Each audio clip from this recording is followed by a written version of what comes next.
Bonjour les cinquièmes, vidéo de correction commentée des exercices du jeudi. Donc il y avait les deux exercices ici de proportion. Exercice 1 sur son lecteur MP3, Léa possède 240 chansons, donc 84 chansons françaises. Donc il fallait exprimer la proportion de chansons françaises enregistrées sur son lecteur MP3 et ensuite donner un résultat sous forme d'un nombre décimal puis d'un pourcentage. Donc la correction est ici. Donc une proportion, c'est une fraction. Donc on va prendre la fraction du nombre, donc on va prendre le nombre de chansons françaises sur le nombre de chansons totales. Donc 84 divisé par 240. Donc 84 sur, là je ne peux pas écrire sous forme de fraction, mais 84 sur 240.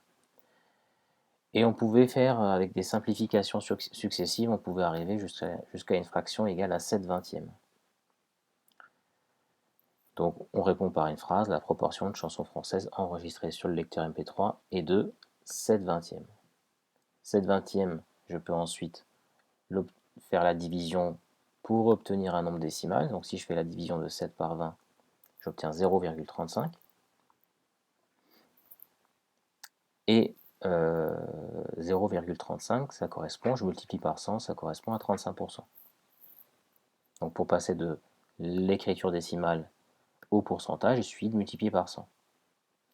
J'aurais pu aussi ici voir que 7 vingtièmes, j'aurais pu mettre la fraction sur 100.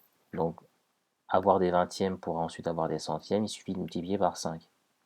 Le numérateur et le dénominateur. Donc 7 sur 20, je multiplie par 7 en haut par 5, j'obtiens bien 35, et 20 par 5, j'obtiens bien 100, donc 35 sur 100, 35%. L'exercice 2, donc on a un collier de 16 perles, dont 10 perles sont bleues. On vous demande la proportion de perles bleues. Donc même chose, je fais le nombre de perles bleues sur le nombre de perles total, donc 10 sur 16. 10 sur 16, c'est une fraction qui peut se simplifier par 2. On obtient 5 huitièmes. Donc la proportion de perles bleues sur ce collier est de 5 huitièmes.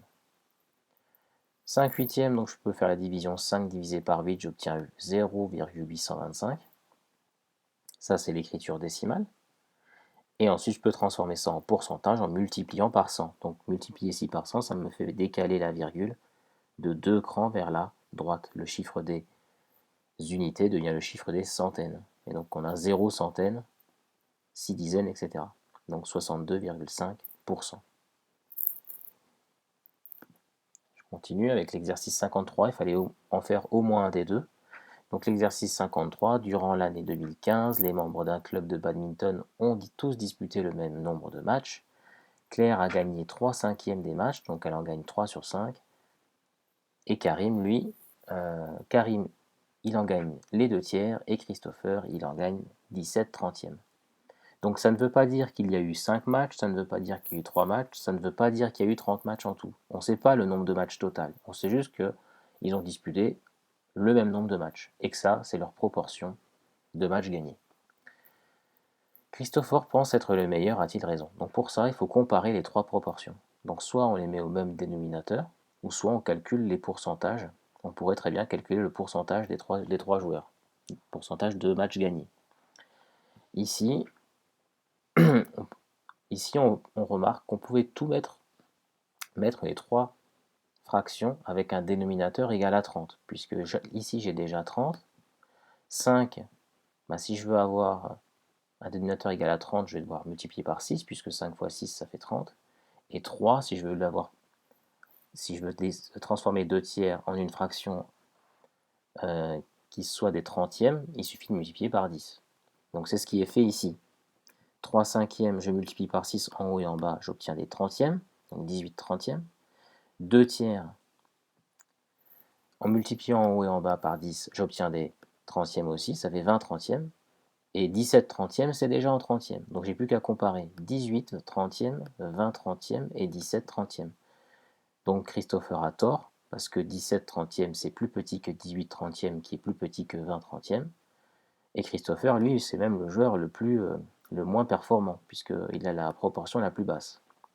Donc si on devait faire un classement du plus performant au moins performant, bah c'est Karim qui est le premier, puisqu'il a une proportion de 20 sur 30, donc de 20 matchs gagnés sur 30. Claire, elle, juste après, avec 18 sur 30. Puis enfin Christopher, qui est dernier, qui pensait être le meilleur, mais finalement qui est le dernier, avec une proportion de 17 matchs gagnés sur 30. Ensuite, l'exercice 57. Donc, dans un collège, lors de la grande journée du sport, les élèves de chaque classe ont disputé différents matchs de basketball, handball et football, et voici les premiers résultats obtenus. Donc, on se demande quelle est la meilleure de ces deux classes. Donc, pour ça, pareil, on va faire des proportions du nombre de matchs, du nombre de victoires par rapport au nombre de matchs joués. Donc, il faut comparer les fractions 8 douzième et 7 dixième.